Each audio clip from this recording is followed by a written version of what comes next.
Wild life வால்பாறைக்காக Saravanan.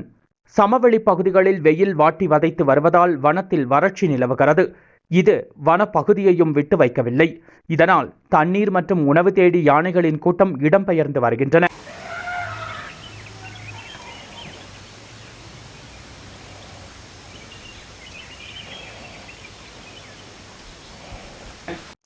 இந்த நிலையில் மேட்டுப்பாளையம் கல்லாறு வனப்பகுதியிலிருந்து நீலகிரி மாவட்டம் குன்னூர் உபதலை ஊராட்சிக்கு உட்பட்ட கரோலினா எஸ்டேட் பகுதிக்குள் நுழைந்த காட்டு யானை கூட்டம் கல்லர் வனப்பகுதியில் இருந்து 2 குட்டிகளுடன் 9 காட்டு யானைகள் குன்னூர் வனப்பகுதிக்கு இடம்பெயர்ந்து வந்துள்ளன.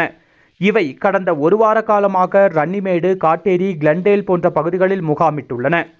மேலும் குடியிருப்பு பகுதி அருகே யானைகள் நிற்பதால் பொதுமக்களும் தொழிலாளர்களும் அச்சத்துடன் உள்ளனர். தொடர்ந்து இரவு பகல் பாராமல் தேயிலை எஸ்டேட்டில் முகாமிட்டுள்ள யானை கூட்டத்தை அடர்ந்த வனப்பகுதிக்குள் விரட்ட வனத்துறை தீவிரம் காட்டி வருகின்றனர். மேலும் புதர் சூழ்ந்த பகுதியிலிருந்து வெளியே வந்த காட்டு யானை கூட்டம் மீண்டும் புதர் சூழ்ந்த வனப்பகுதிக்குள் சென்றது. தொடர்ந்து வனத்துறையினர் அங்கு முகாமிட்டு யானையை விரட்டும் பணியில் ஈடுபட்டு வருகின்றனர். நீலகிரியிலிருந்து செய்தியாளர் கரன்சி சிவக்குமார்.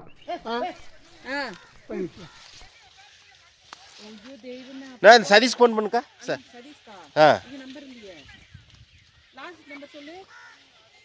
யார் நம்பர்?